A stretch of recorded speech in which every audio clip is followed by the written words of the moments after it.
Welcome to the Healthy Metal Hippie podcast, where art and wellness collide. I'm your host, Ashley, and I am so excited to connect with you today. Now, let's jump into today's episode, ready to rock and with an open heart. And guess what? We are so excited to have the fabulous Eric Dover back with us on the Healthy Metal Hippie. Oh my God, it's been a few months, and here we are. And now we are celebrating your latest release, Hello, the Mushroom, Volume 1. I'll show it better later. Hello. It has been a few months. You're looking healthy and happy and heavy metal hippie-ish. You know, I do my best, and I'm just really excited to have you back for this big moment, because we were talking about it before, and now it's here. The moment has arrived. You've been in the know for several months, well, maybe a year beforehand, as I was working on the record. So you have the insider knowledge, and you've got to see the challenges I had to go through to get it completed. But it's certainly a cathartic, wonderful feeling to have some new music out after, well, a few years. Let's just put it that way. No, absolutely. I was listening to it a bit earlier and I was thinking about it. Several years ago, you sent me a copy of one of the early demos of Kinky Whistle, and I absolutely fell in love with that song when I first heard it, because you bring some special you just bring you perfectly to everything that you put out. And I remember saying to you something like, I love it because it's just really cool. It's really funky, fresh, but it's also dirty rock and roll at the same time, which is kind of what I think everybody needs a little bit more of. I agree. What I love about that one, I guess in particular, is it's sort of, it's a little bit Lewis Carroll-ish, the lyrics, and, a little bit, I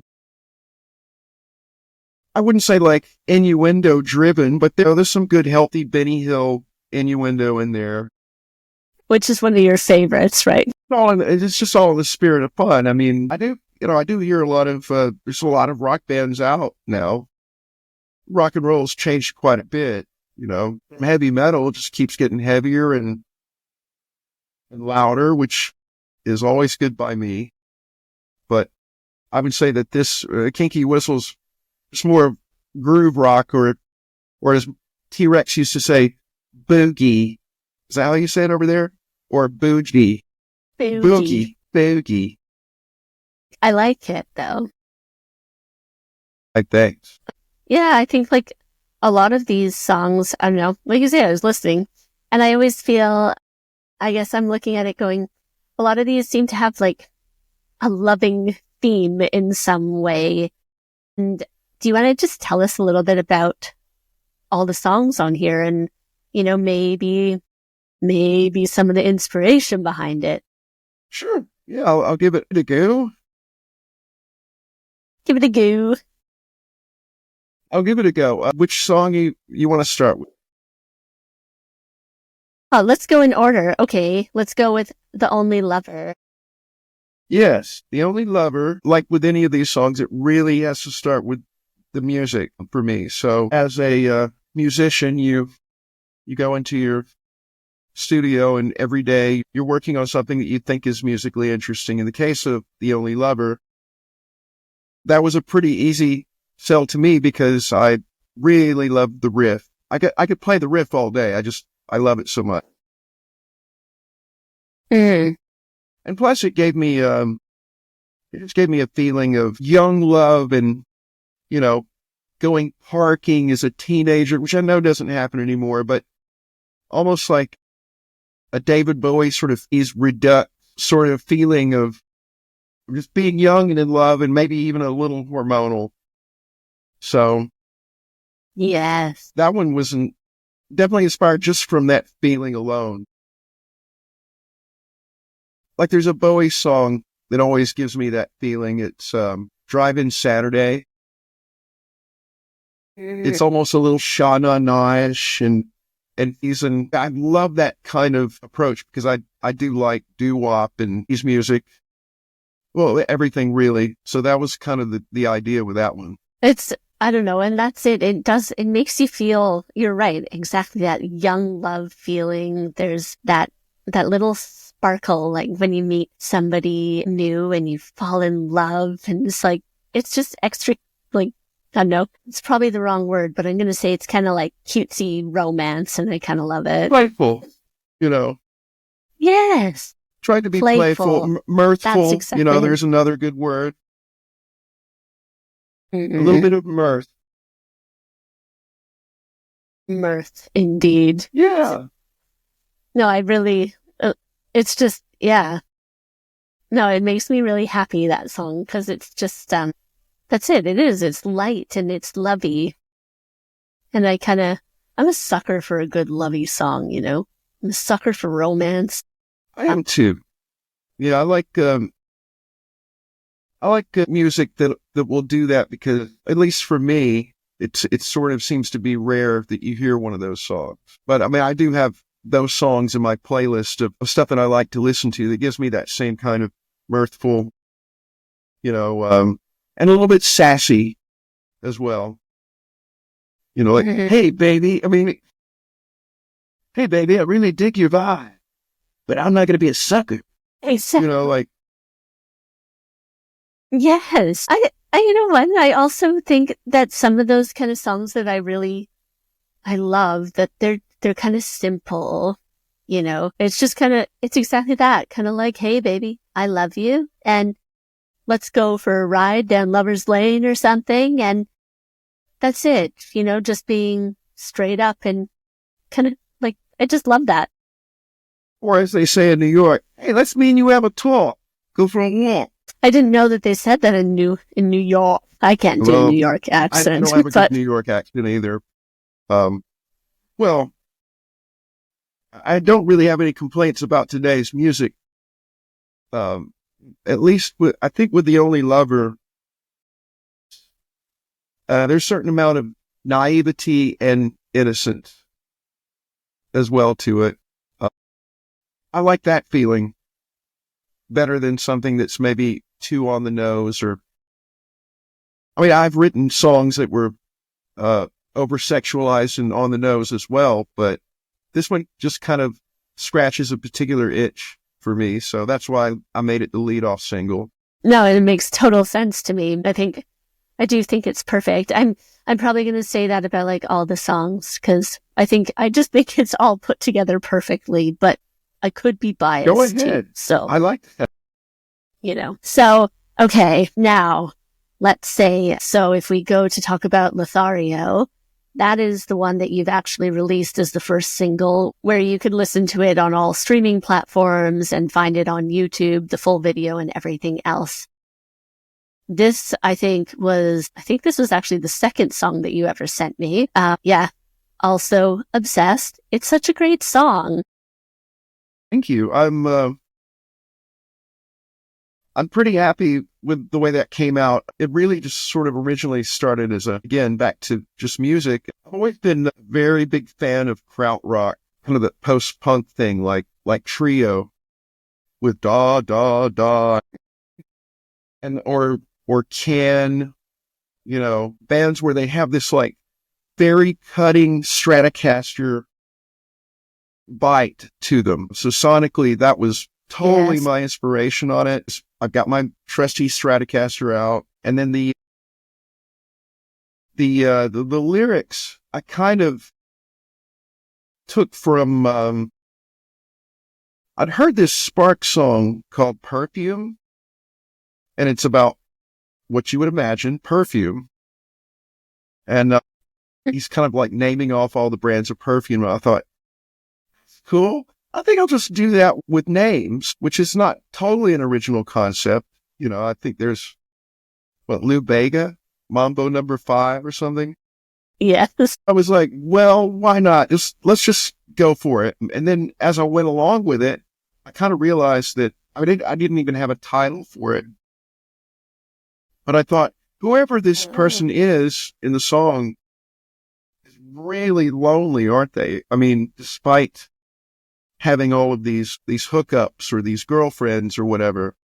So ultimately, the song is about alienation, inability to foster intimacy, And when I did the video, I was using the cell phones communications, everyone's on the phone. So I wasn't trying to make a social statement or whatever, but I think it does apply. We're always on our phone, always on technology, never face to face. And I think that adds to some of the sadness for some people, not everyone, but that was the idea. I agree though, where we are easy to, it's easy to connect over technology or find your date on Tinder, just like all the characters and everything else. And, even it's funny because, you and I, we message a lot and things like that, but it's nice actually just to chat and see you face to face if we're not, if we're not actually like in person hanging out. But I always say this, like we are just so wired for true connection with people and actually hanging out, being physically, close to each other. That's what humans are supposed to do. So of course, definitely fucks us all up when it's strictly online and disconnected. So I think you kind of maybe nailed it. I agree 100%. And I would like to consider myself a social person, but I'm also a little introverted. Being an artist, you have to have a lot of time with your thoughts. But social connection in real life is kind of underrated. Go out and even if it's your neighbors, I talk to my neighbors. I like being friendly with people if I can, getting to know them a little bit. I might not ever see them again, but there's just something nourishing about it, I think. Absolutely. I'm really lucky too. I live on a street where all my neighbors are quite nice and they look out for everybody, and they just invited me to their birthday party in May and I'm all excited. And so, yeah, it's important though. I do love it, and meeting new people and just connecting. See, you understand. It was one of the greatest I also love things my about alone time, but as well. Pardon me. No.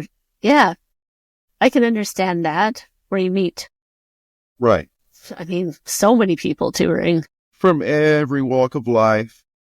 And then you'll meet some people and they feel comfortable around you. They'll just tell you all kinds of things, And I'm a good listener, so.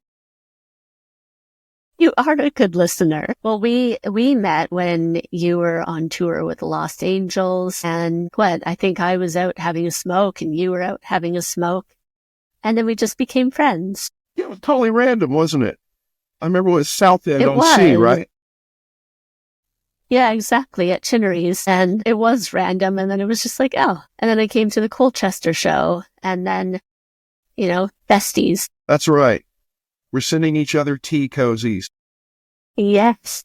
I could do with a good tea cozy. I mean, realistically, it's more like gin and chocolate and shit. Well, you need a gin cozy as well. That's actually, I really like that plan. Add that to your product Maybe line. it'll keep it cold. Okay. I'm going to write it down. Gin cozy. Mm-hmm.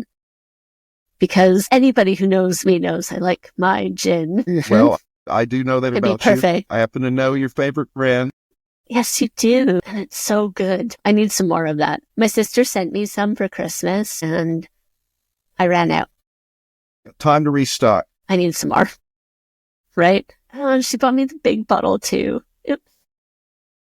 It's just so good. Oh, well, it's okay.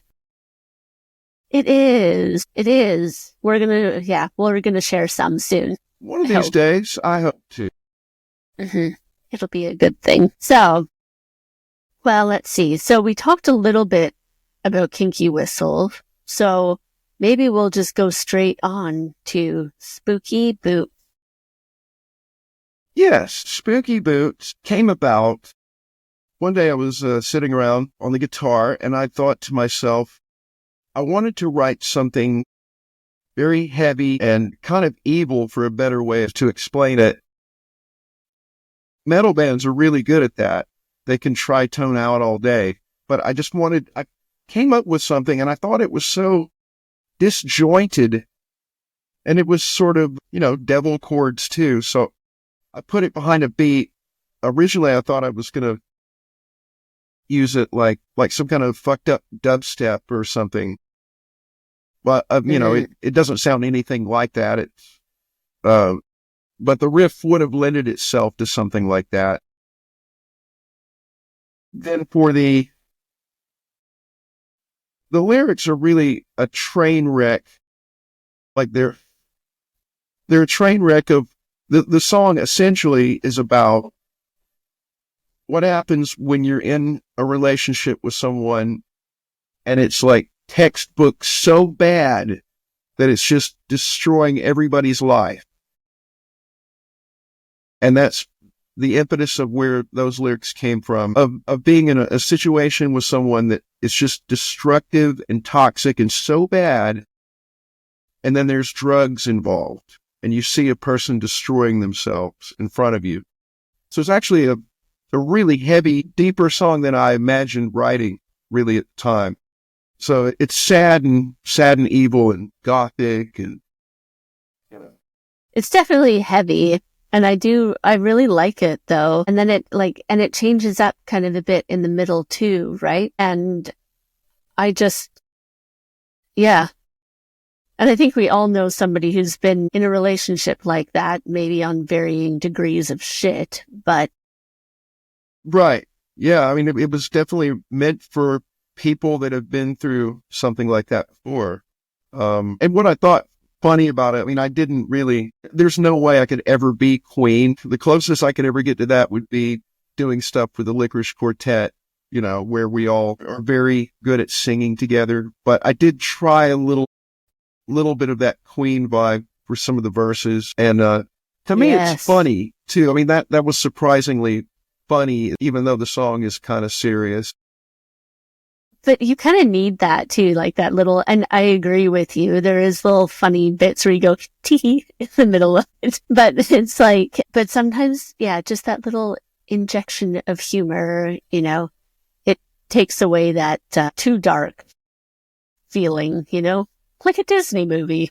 Right. Kind of. Yeah. I mean, I think even if you're serious about what you do, or like in my case, I'm very serious about what I do, but I'm also try to keep a little perspective, keep a little bit of tongue-in-cheekness, because honestly, I don't think I'm that serious of a person, and I don't know why that is. I just eventually I'll start laughing at a funeral. I just happens. I don't really laugh at funerals, by the way. I just no, but I don't know. I think it's good though to not be.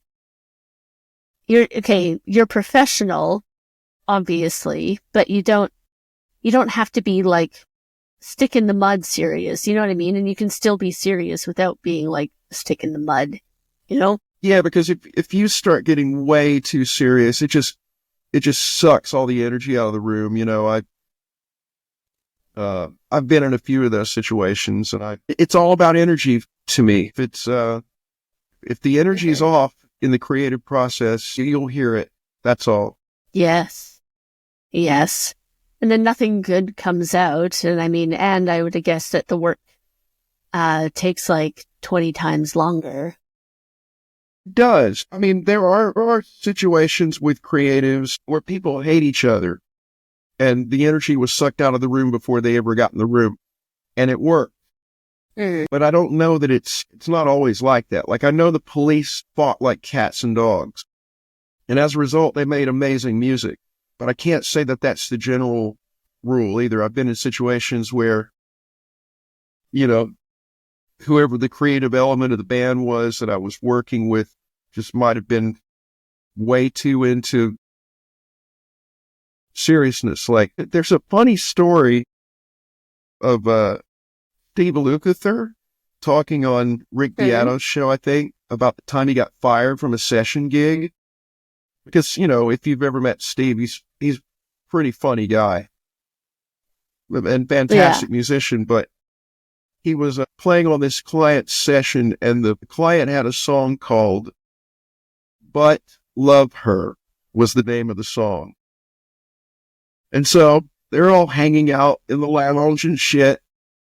And eventually Steve goes, okay, let's go in here and cut butt, lover. And the guy got really pissed off at him and fired him from the session. That would be me. Yeah. Okay. How could you not laugh at that though? Like, Well, you have to laugh. First of all, in the words of Orson Welles, show me any sentence that starts with a preposition and I'll go down on you. Using a conjunction to start your song title, you may be And I Love Her by the Beatles. That starts with a conjunction. But lover, it should, and I would love to hear the we have song, actually, questions, because but especially if it's with two T's, it has to be. Has to be. there's no other way. No. But, I mean, I probably would have done the same thing. And I don't mean anything disrespectful by it. It's just, who knows? It's far less serious, but one time when I was in school, I was in this group and the girl was presenting and she's something about like goji berries, right? But like, okay, cool. But she said, instead of plant, she said planet. And I found it very, very funny because she said goji planet. And I was like picturing a planet with all these berry trees and bushes and I laughed in the presentation and she was so angry at me. And then she sabotaged mine. And it was like, that's the kind of thing, like, calm down. It was funny in the moment. I would not cry if somebody laughed at me saying that, but maybe I'm just not serious enough. I don't know. Well, is that a sign of immaturity or is it a sign of wisdom? That's the question. Life is very short. So I think that we all could do well to, even if you're very serious about what you do, lighten up a little bit. There's going to be a joke played at your expense. You might as well laugh. Yeah, exactly. And I don't know. It's like Dimitri, my son, will say to me, like, it's not that deep, bro. And I think those are good words to live by. That's sagely advised. Right? He's going to grow the Fu Manchu beard now. You're going to see him in a druidic robe with a scroll. Maybe. Eating goji berries. Goji berries. See, I thought you were going to go to dingleberries. That was my first thought. That would have been good. That actually would have been good. But no. See, it wasn't even that exciting. It wasn't even as exciting as dingleberry. We were watching something the other day and there was something like juggling a lot of balls and Dimitri just burst out laughing. And I have to try and be the mature person, yeah, okay. But inside, I'm dying because it is funny. I can't help it. There's still a part of my psyche that is 6 years old that will laugh at toilet humor. I don't know. And I do appreciate a very good delivery as well. I watch Hugh Laurie and Stephen Fry. I mean, and watch that sort of cerebral comedy. I love that too. But, toilet humor is kind of underrated sometimes once you hit adulthood. Yes. And I also think there's a good way of doing it where it is extremely funny. And there's ways of doing it where you're like, okay, yeah, it's not that funny. But do you know what I mean? Maybe that's just me. If you do it to provide a little bit of levity in a perhaps overly serious situation, or it's fine then. But, my 6-year-old mind will automatically race to, how can I say something dirty? That's the way it is. Yeah, no, I agree. And I think that's a good way to be. And it keeps you young. Keeps you youthful forever, right? Well, I know that in my journey of self-discovery, I have learned that laughter is a coping mechanism for trauma, for sure. And I don't want to speak of any trauma of mine, but it is a coping mechanism. And some people probably get mad if someone laughs at an inopportune time, but these are emotional coping mechanisms too. That is so true, though. I'd rather hear laughter than tears. Even if people were laughing at me, I would rather hear that than tears. I think you're right. I don't know. And I think, yeah, the trauma and laughter, I'm sure it's a little too close to home sometimes. And I'm sitting there going, oh yes, I have moments where I'm like, that laughter, that is the effect of trauma coming out. But it's good. It's okay. It's totally okay. It's healing, right? Yeah, it is. Why do you think? I mean, comedians, what a hard gig that is to make people laugh. I have a lot of respect for comedians, but you look at somebody like Robin Williams, there was a lot of inner pain and things like that he was going through as well. And I think some of the funniest people have had tremendous trauma in some sort of way or another. And that's like, I don't know. And I think it's always, you have to go, people say it all the time, but you really have to do it, is just think about everybody is going through something around you, right? And just having that little bit of compassion for them, it does make all the difference. Certainly does. Even a person that might be mean to you or antagonizing, in the adult realm of your being, you have to understand that people lash out. Well, you see it online. You see people that are haters and you see people that are supportive, but everyone's going through something. I mean, and I try and make a big point of really talking about all the things that I love. And if I don't like a certain song or I don't like what that person wore to something, I don't feel there's any point in talking about stuff like that. And I love that idea to just amplify the goodness out there, right? Because I think we're all really hungry for that too. We certainly are. And nowadays, with the internet, everybody has an opinion. And that's fine. That's welcome. But, at the end of the day, you have to, going back to what we were saying about social interaction, how much of it is real, in the internet world, how much of that is real versus when you're standing in front of someone and you're talking to them, that is definitely real. So, yeah, we could ruminate for days. We could do. I will say, though, I do love people. So that's a good thing. I love a lot of people. I've been extremely fortunate to have had the friendships I've had, and even the relationships. Even the ones that didn't work out, they teach you something. That's true. Absolutely. I think I've become extra awesome over the past few years after leaving that last relationship. Well, you're going to increase your awesomeness. That's the good thing. As you get older, eventually you may reach a point where you're useless to society, but your awesome points are going to continue to accrue. So that's the good news. That's the wonderful thing. I'm very excited about that. You can redeem them at some point for tea cozies and gifts. Really? Yeah. Okay. Sign me up. Gin cozies. Yes, that's it. That's like the next thing we are getting. Absolutely. So then, what about Memories Crush?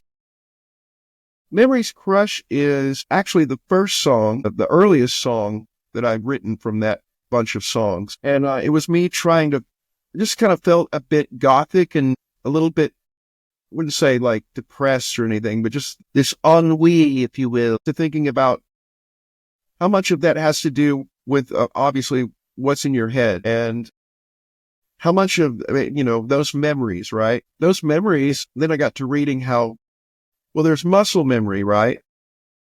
And how certain tasks you can, they're stored in your muscles, really, these memories. So it kind of, the lyrics kind of came about from just kind of thinking along those realms about maybe there's some memories you can trust and some you shouldn't. I just opened up that question, really. You can kind of read into it what you like, I think, with that lyric as well, which I've always liked. I don't like to paint it out too hard. Yeah. Use your own imagination kind of to see how that could apply to you or not. Yeah. I think that's one of the best things about music too, though, is that it is always open to interpretation. And maybe it was written about X but you can take it as a cue instead. And it's just like, it's nice. And it shows how much we all, I guess, how we see the world differently.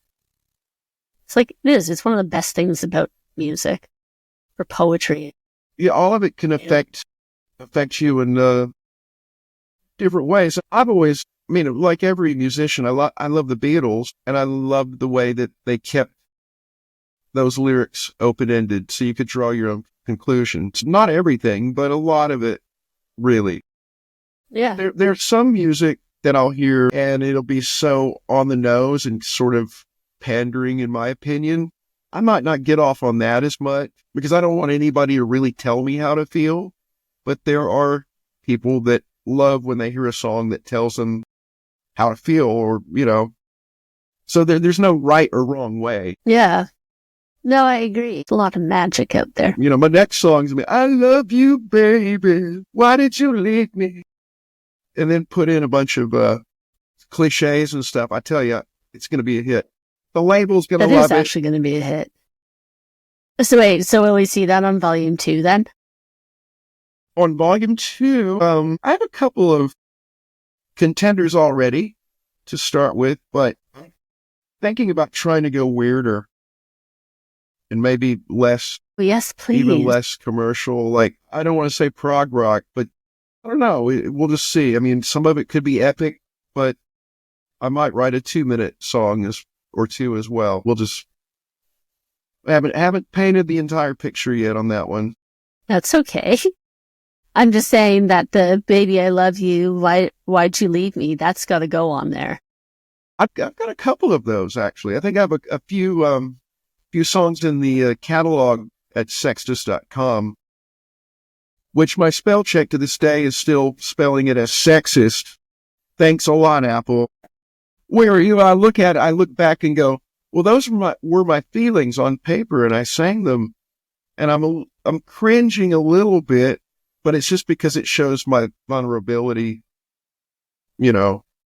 listening back on it, and I've probably grown in a slightly different direction since I wrote it, It's okay, though. I don't know. I think those kind of slightly vulnerable moments, too, that's when you can make those connections with people, right? Because it shows like that realness and just gives a different insight, And I don't disown those feelings or songs. They're just like looking at an old photograph of yourself. Yeah. And a lot of people put music and songs into those terms. It's a photograph, it's a document, or it's a watercolor painting, it's sort of true in a way. You look back and see how far you may have come or didn't. No, and I think, that's a really good way. Like reading your old journals or something like that. Dear diary, the authorities have removed my food bowl. Yeah. That's the cats. Yeah. I found some stuff that I had written like a long time ago, and I ended up throwing it out. And I'm actually so sad that I did. Because I'm talking like I was like probably 13-ish when I wrote it. And yeah, some of it was pretty like teenager whatevers, but some of it I still vaguely remember. And I'm like, it was actually pretty decent for like 13-year-old whatevers, right? And I wish I still had it so I could look back and then kind of have that reflective moment. Yeah, it's important to really not throw that stuff out if you can help it. I've got artwork, poetry, and all of that stuff from when I was like 4, still to this day, that my sister managed to save. So it's good having an older sibling to hold on to that stuff. Yeah, I don't know if my poetry ever got any better than when I was 5 years old. It was, there you go. Life summed up. I think, you know what, I think it probably did. You just have a bigger vocabulary now. I can say less with bigger words. Exactly. Ooh, how fancy you are. I'm so loquacious. Am I? Okay, then we have one more song on here. City Rain. I'm just going to show it off again. Yes. Isn't it lovely? It is extremely lovely. I'm like, is it in focus? We don't know. Oh, it's a little glossy. A lot of people go for the matte finish, but I wanted it to be shiny. Don't ask me why, I just liked it. I love a glossy moment. It's perfect. City Rain it's my New York song. It's my Dan Fogelberg moment, kind of all wrapped together. And lyrically, it's sort of a relationship sort of thing. The song really ultimately just deals with feelings of betrayal. So they're dark. It's a dark sentiment. But I also have been, I'm always have been a fan of spy novels and movies and James Bond and any kind of espionage movie, no matter what. And it did have a little bit of that flavor to it, I thought, musically and lyrically. So it really is almost like it could be in a spy movie. It could be what was that German chick, Anna Hobley or whatever her name was, the German chick that lied to everyone. Delby, right, yeah, Anna Delby, was that her name? Right. She was, and with all the money and stuff, right? Right. It's sort of, that girl? It could have been a song about her. I was thinking when I wrote it, it was just like, how could you get someone trusting you so much and then they just turn around and give you the old stab in the back, A little bit of her definitely went through my mind when I was writing it. Mm-hmm. So I think there could be a good video for that one eventually too. Oh yeah. You are going to do a few more videos, right? I do have one currently planned. And you're kind of aware of the treatment of it, but I won't give away too much at the beginning. It's just that it's going to be... Lips are sealed. Be very outrageous and weird and fun and amazing. I can get off my ass and get it finished. You will eventually. It'll be fine. It's going to be very good. Well, I'm going to need you to do a little bit of consulting with. You'll get screen credit. I'm in. No, I'm so ready for it because I think it's going to be really cool. I think so too. And I'm just happy that in 2025, I have new music out. I've had some good responses to it, other people that have ordered it, and I've seen the video. And I just want to thank everybody or anybody that's paid attention, and we'll keep going. Yeah, absolutely. And so if you want to order a delightful copy of Hello the Mushroom, okay, I got to make it so it's somehow in focus. I don't know. I'm not going to be able to. I'll overlay it on the video. How about that? Yeah, do the fancy overlay. But yeah, I'll make it all fancy and stuff. So then they need to go to sextus.com and you can order there and you can buy the digital downloads, right? USB drives, amazing merch. Definitely also going to insert a photo in my cool sweatshirt, hoodie. And yeah, they can find everything there and follow you. Where's the best place to follow you? On your Facebook page? Yes. Well, there is Sextus Facebook. There's, I do have an X account and Instagram. I have Mobius Fox, but, I'm trying to get better with social media and keep more interested in it and stay in touch with bands. That's the main reason I even have it to begin with. So. Yeah. Well, we'll link everything, then people can find you wherever tickles their fancy. Right. I have a Patreon, Eric Dover Productions, in case anyone's interested in supporting my work. It all goes into production costs. So that's been very fortunate. Have some great Patreon supporting me there. And it just allows me to keep doing this. So very thankful. No, it's amazing. And it's definitely worth being a patron and signing up for that as well. then you can get your direct access to this guy right here. And, who knows, if I get a chance, I did finally post my first TikTok. I mean, that's how far behind I am, but, I plan to be as active as I can in the course of this, because I do love talking to people about music, like yourself, and, just getting the word out there that, hey, I make music too. Why don't you check it out? So, yeah, then hopefully we'll be able to see you more on TikTok as well. Yes, TikTok's great because it's kind of perfect for my brain rot mentality. I mean, it's just so much fun. And again, it doesn't take much of a commitment to post on it. So you might see some daffy, wacky stuff coming from my TikTok eventually. Maybe even stuff that has nothing to do with anything other than just trying to be silly or whatever. We'll see. I have a sombrero and some costumes and things I could pull out, I guess. Yeah, I think maybe you should. Hey, playing dress up is fun. Let's just put it, get it out there in the open. Well, exactly, it is. And that's like another reason that people need to go watch the video if they haven't seen it already, because you do a lot of dress up in there too. I do a lot of dress up indeed. That was an experience. I mean, that's the first video I've ever made all by myself. I had to get get a lot of technical knowledge and learn how to do this and that.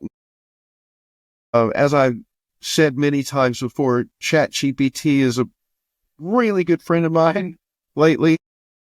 So, got to give props to AI for that one, honestly, because it's a good thing though.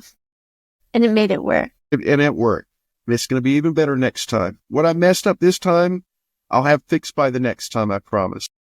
Well, you know what? I don't think that you truly messed up anything, so we'll just have an even better next one.